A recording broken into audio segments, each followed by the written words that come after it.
से एक भी भक्ति हो तो अपना जीवन का, अपने खुद के जीवन का कल्याण कर सकता है, अपने जीवन को कृतार्थ बना सकता है। जब इस प्रकार की नवदा भक्ति का उपाख्यान दिया तो प्रहलाद जी पर हिरण्यकशिपु बहुत क्रोधित हुए और बोले, अरे गुरुपुत्रों, मत न मत प्रणीतम न पर प्रणीतम श्रुतो वदस्यात्तव इंद्रशन्नो।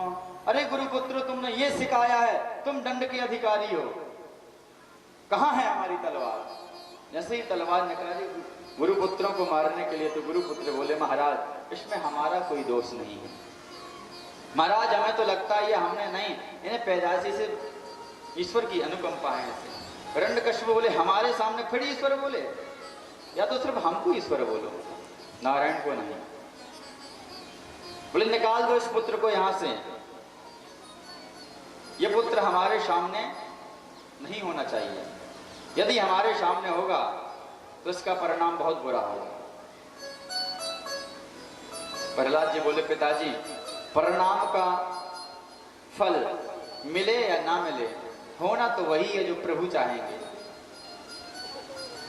जब ऐसा सुना तो हिरण्यकशिपु ने कहा, जाओ इनको प्रताड़ित करो, कुछ प्रताड़ित करोगे तो शायद बुद्धि आ जाए।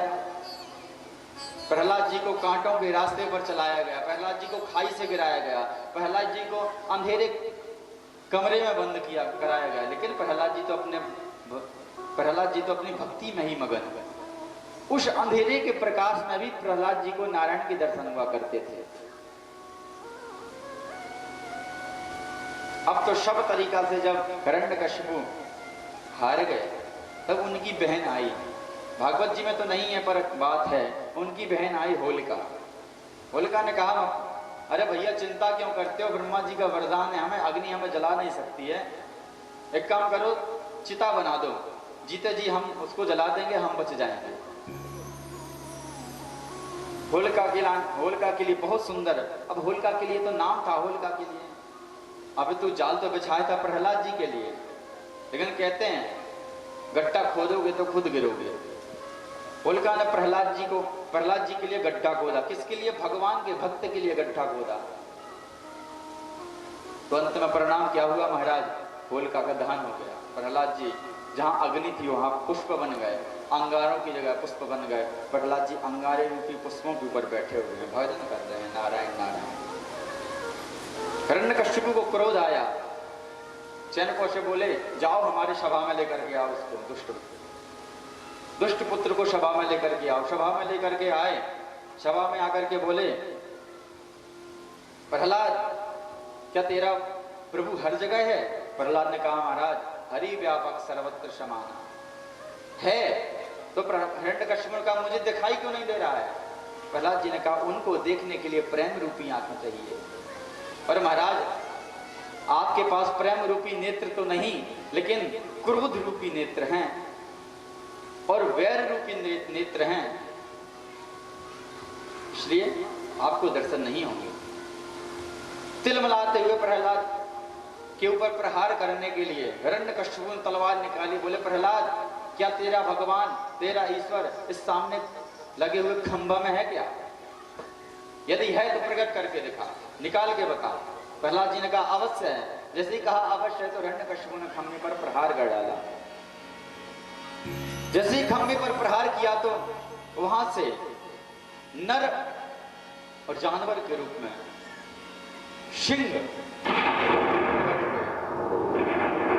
सभी लोग देवता लोग ऊपर से आसन कहने लगे, नरसिंह भगवान की, पुष्पों की वर्षा की और जयकारा लगाने लगे, बोलो नरसिंह भगवान की जय हो।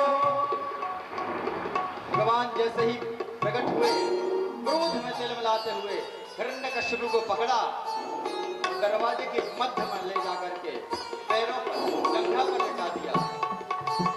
हिरण्यकशिपु बहुत तिलमिलाया, लेकिन शेर के चंगुल में जाल फंस गया, छूटने वाला नहीं। ले जाकर के देहड़ी पर बैठ गए और अपने नख विकीर्ण करने लगे।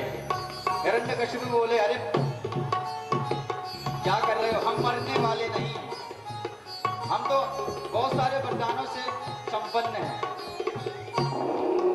नरसिंह भगवान ने कहा अपने वरदान याद कर लो। क्या तुम्हारे वरदानों में नर और पशु थे? हम मध्य में हैं, ना नर में है ना पशु में है। अपने और वरदान याद करो। तुमने अस्त्रों से वर मांगा कि अस्त्रों से ना मरे। हमें तुम्हें मारने के लिए, तुम जैसों के मारने के लिए अस्त्र की आवश्यकता, हमारे नागुनी पर्याप्त है। बोले फिर भी नहीं मार सकते हो, क्यों? हमने वरदान मांगा है, ना दिन में ना मरे ना रात में। नरसिंह भगवान ने कहा दुष्ट मूर्ख, मृत्यु के सामने खड़ा है फिर भी दुर्बुद्धि बातें कर रहा है। देख समय क्या हो रहा है, ना तो रात है ना दिन है, संध्या का समय है। महाराज जैसे संध्या का समय कहा, हिरण्यकशिपु के रोंगट खड़े हो गए। हिरण्यकशिपु ने कहा अब हम बचने वाले नहीं हैं। बहुत छटपटाया।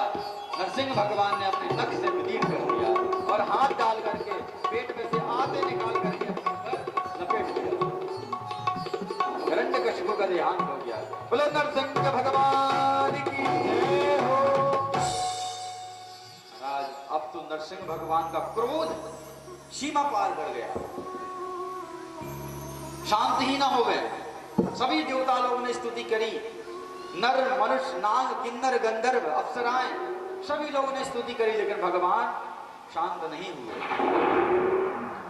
ब्रह्मा जी ने आकर के स्वयं स्तुति की, रुद्र भगवान ने आकर के स्वयं स्तुति की, लेकिन नरसिंह भगवान का क्रोध शांत नहीं हुआ।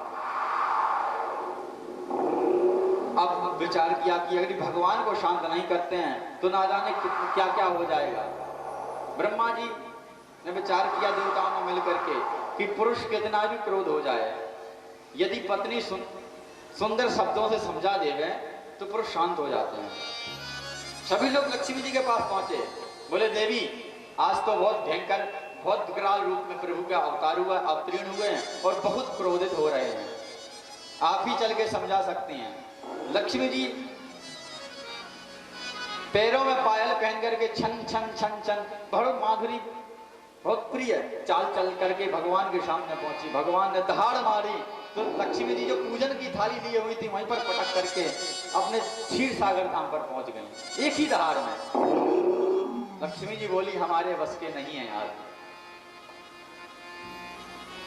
अब सब लोग ने विचार किया कि अब तो मात्र एक ही सहारा है, वो भी भक्त प्रहलाद सहारा है।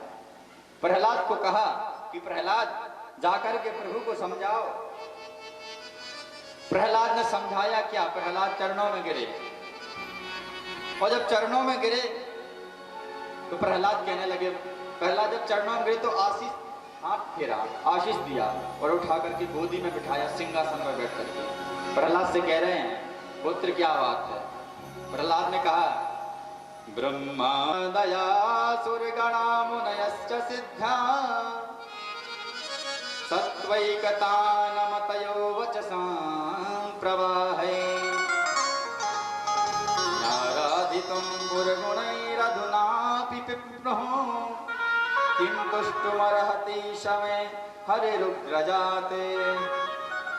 महाराज हम राक्षस प्रवृत्ति के हैं, तामसी गुण हैं हम, और हमारे प्रणाम करने पर आप शांत हो गए। इतने बड़े बड़े देवताओं ने, इंद्रों ने, देवराज इंद्र ने, देवर्षि नारद जी ने, सब लोगों ने स्तुति की, उनकी स्तुति का कोई महत्व ही नहीं। नरसिंह भगवान बोले पुत्र ये बात छोड़ो, ये बात बताओ कि तुम्हें कुछ कष्ट तो नहीं हुआ? पुत्र माफ करना, थोड़ी देर हो गई आने में, कुछ कष्ट तो नहीं हुआ? भगवान बोले वेदं वपु कवचयः सुकुमारमेतत्।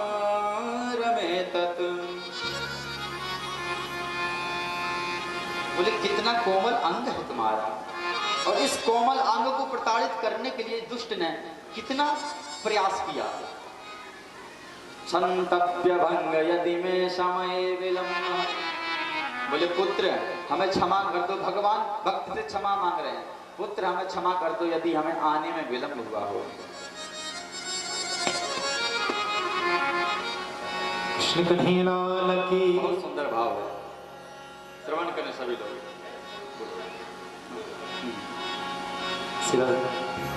कर दो कृपा की मुझ पर, कर दो कर दो कर दो कर दो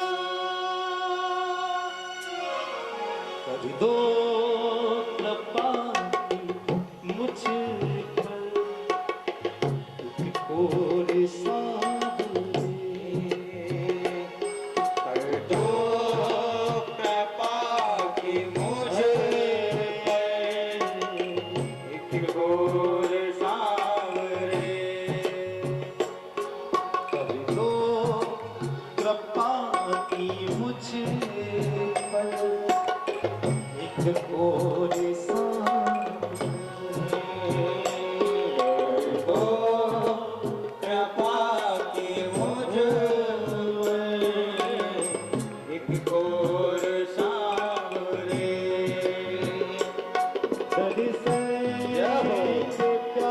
सभी लोग ताली बजाते हैं।